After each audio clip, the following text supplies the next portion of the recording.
Hey guys, we are Jamin and Ashley Mills from The Handmade Home, and we are back with another edition of Coffee Talk. Ching! A little delayed there that time. Yeah, it was a good one. But something to shake it up. Yeah. Anyway, hey, we are back today with another edition of Frequently Asked Questions, which, just like it sounds, they're questions we get asked all the time. The game is pretty simple. If you want to call it a game, we have a bunch of questions in our lovely bowl here. We will randomly pull them out and try to answer the said questions. Yes. So, let's dive in. Are you ready? I'll do the first one. But I'm not promising I'm answering. You may have to answer. Okay. I see you offer e-design on your site. Does e-design really work? Yes, I think it does work. I think you have to go into... Clearly you think it works, Yeah. or we wouldn't be doing it. This is true. Yes. You just have to go into it with the right understanding expectations of what your role is going to be.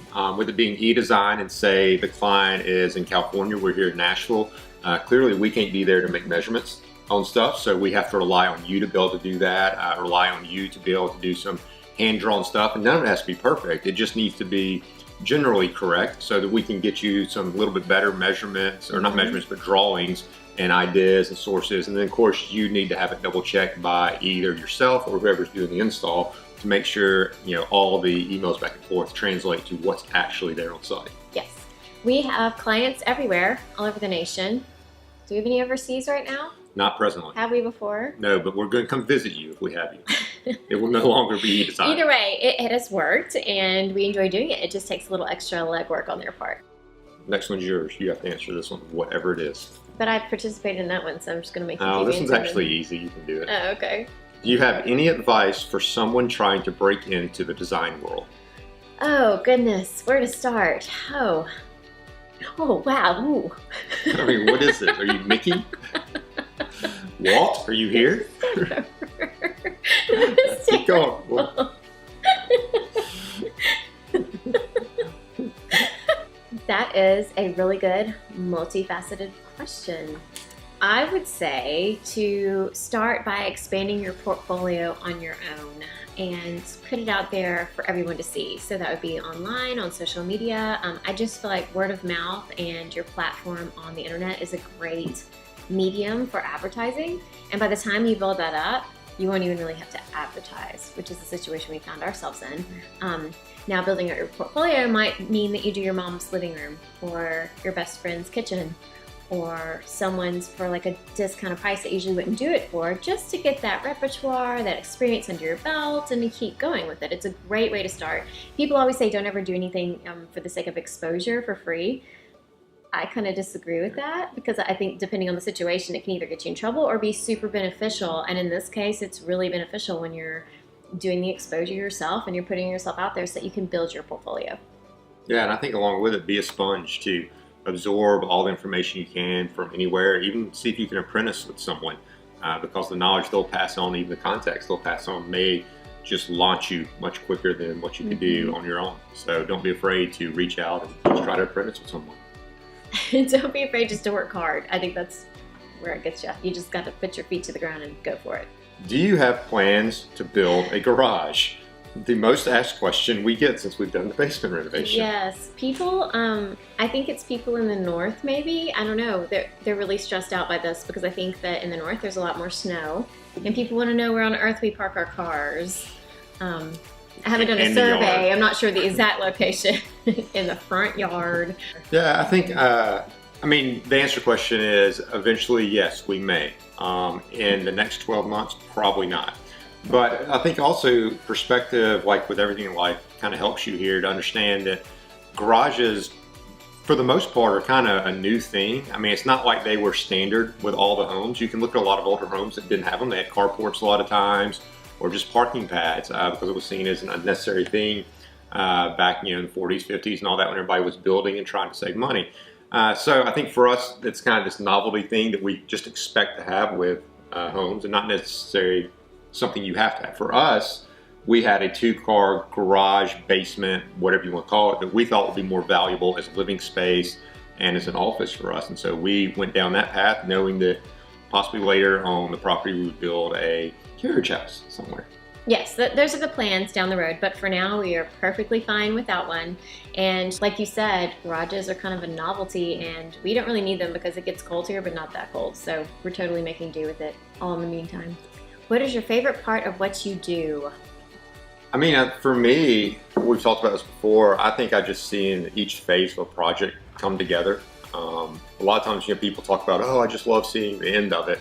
But I like seeing each phase happen and come together and be the way it's supposed to be. I know that you can build on that going to the next phase of it. And then, of course, that accumulation of everything coming together and seeing the client, their face and their enjoyment of it. But I think you also see that along the way that, if they see something, foundation laid or framing happen or painting, you can just kind of see in their eyes, they're starting to get really excited. And to me, that's probably one of the most favorite things I have. Yeah, that's a good answer. So yours is helping clients, which I love. That's clearly one of our top, but I'd have to say the flexibility of what we do and the fact that every day is something different.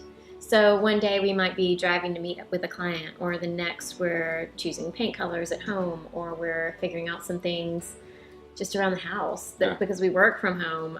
That's probably one of my favorite elements as a cheesy answer, but I love the opportunity to do what we do and the fact that we're not at a desk and then it's not your traditional job. What is your design process like? Depending on the job, I guess, it'll vary a little bit, but the basic outline, do you want me to do that? Sure. So we'll start with measurements for a client.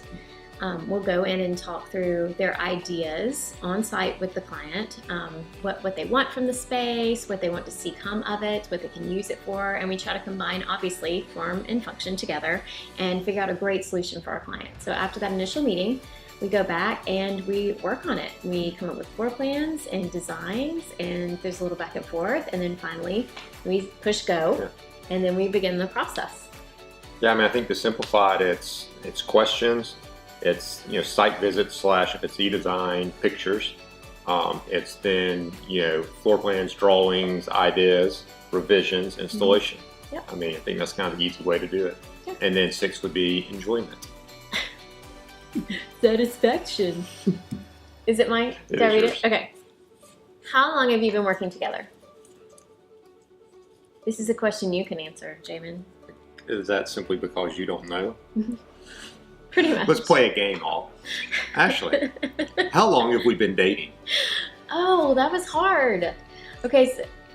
Ashley, how long have we been married? Okay, I know that one. 16. I got that one wrong last time on a video. You did. Yeah. So you're 16. 1 for 3. Okay. So that's good. Okay, how long have we been together? Let's keep trying. Ashley, how old are your kids? So I'm really bad with numbers. It's like a given thing. I can't keep up with the anniversaries. Like, it's just not my thing. I'm not a well-rounded person. Give me some art, give me some design, and I'm good to go. But don't give me, dates. So back to the question. Yeah. How long have we been together? Working together. Mm-hmm. So as far as kind of the genesis of all this, I guess the early genesis of the site and what we began doing would have been around 2006. We kind of rebranded, relaunched in 2010. Then in 2014, I quit my full-time job to do this full-time. But back up, I would say, been doing this together since probably 2009-ish or so. And we started out with e-design, I have to say, and then launched it into the local sector where we work with clients and work on their projects. Yeah, and it was kind of a gradual process until that kind of 2014 mark where it became very visible what was happening. A lot of other stuff, because I was still working full-time, was almost behind the scenes or just more sporadic. And then in 2014, it just was all in. And that's what we've been since. And we haven't killed each other yet. Yet is the key word. Is it yours or mine? You can draw. Sure, I'll draw. Okay. This one says, another question we get all the time. Do you have a TV in your living room? Yes, we actually do. This will be known as the Great Debacle of 2016. See, I got a date right. Pretty good. Took a little bit, but you got it. Okay, so anyway, we were remodeling this house. It had about 4 rooms up here on this main level that you're looking at now as we speak.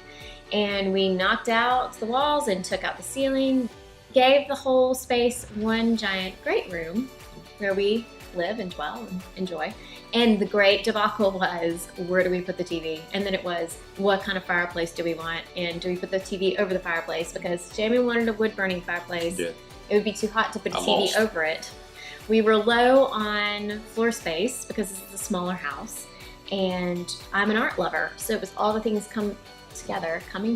It was all them things come together, all those things came together, and we didn't know what to do about it. So we ended up ripping out the old fireplace, which needed to go anyway. It was about to topple. Yeah, because it actually was not attached to anything. It was just freestanding, which is quite amazing. A little scary. Yeah. Since 1978, y'all. Yeah. You can take 76, actually. I thought it was 78. 76. Dates. They're hard. They're so hard. Anyway. When we went to reinstall the fireplace, we decided why not build it out to where we could have a cutout above the firebox, but into the wall, and have the TV there along with, the router, the cable modem, all things we would need to function here in the house. So that's what we did. And then we took a piece of art, built a frame, took an old floor plan of her grandfather's, framed it, and then put it over it so that it looks like there's nothing there except this piece of art. So it's a great mystery of our house. We have a full post about that on our site, and we'll be sure to link below. Do you have any advice for someone about to take on a renovation? I think that one's perspective again. I think understanding what you're getting into, that you have seen it probably done either in a video or a blog or on the HD TV. HD TV. Yeah, I know. You said HD. Whatever it is. Clearly, I don't watch. I think I have to add. I feel like our culture is a little bit design TV brainwashed, where they think that everything has to happen in a commercial break, and everything only costs $5,000. This whole house for $5,000, and that's just not the case. I think they're coming around with more realistic numbers now, but for a really long time, it was completely under false pretenses. And so there's a lot of that has to take place, where a little bit of realism has to come in. You have to be on top of your budget and know exactly what you're doing. Yeah, and that's what goes into perspective. Understand the time it's going to take, the money it's going to take, and then understand too that you're working probably for doing a renovation with an imperfect palette, and so you're going to have to be okay with that. And everything's not going to line up perfectly, and you're going to have to make some concessions places. And so just kind of have that perspective, try to have fun with it, realize it's going to take you a while to do it. Nothing happens, especially when you're doing it by yourself quickly.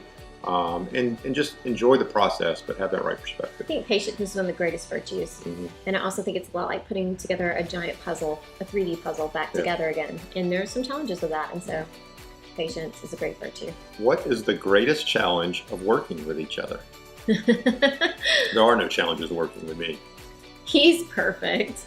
Can't you tell? He's just amazing. Is that your tooth sparkling? Okay. What would be our greatest challenge? I've got my answer. Okay. I'd have to say that our greatest challenge is having clear boundaries with each other. Take the easy one, don't you? I wanted to jump all over that one. Having clear boundaries and knowing when to turn off work mode and on family mode, because the kids come home in the afternoons and we're tackling homework and dinner and family time, and it's so easy to be like, oh, what about that job, or what are we gonna do about this, and just digress into that for the rest of the evening. And I think it's really important to have together time with each other and as a family, and that's our greatest challenge. Yeah, I would agree. I think boundaries are what you really need to understand, when it's work, when it's not work. What a work relationship is, what a family relationship is, and try to keep all that separate. That's the hardest thing about that, especially husband and wife working together, or even some other family members working together, is kind of separating those two things. It bleeds in, it's inevitable, but boundaries and communication. Yeah. Communication also. That's number two. That as well. and knowing your roles too, I think too. And and fulfilling those roles and kind of staying out of the way of the other roles. Did I get in your way? Yeah. I think that's the thing about us. You are the yin to my yang, Jamin. What does a typical day look like for you?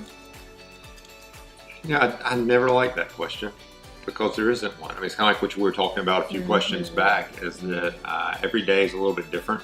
One day we may be, on a site doing something. I may be, helping dig a hole or something. Another day we may be all nice and dressed up shopping at some marble place. We may be in New York doing something. Do we dress up for the marble places? I do. Do you not? We get fancy. I wear my best when I go to the Marble House.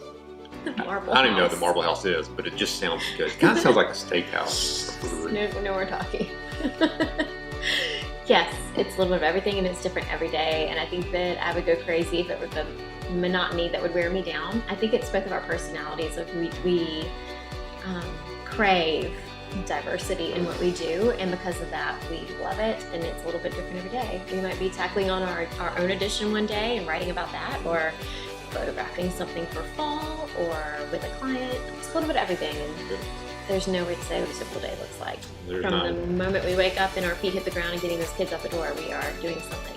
So. Yeah, I mean, it's probably like a lot of other people too. Whatever you really plan to do that day, normally it gets changed pretty quickly. We call those chasing rabbits days when we get nothing done. Anyway, well, I think that's all the questions. Yes, we are empty. We're empty as of right now until the next round of frequently asked questions come in. Thank you for pronouncing that every time. I know, it's just fun. It's amazing. Too. Yep.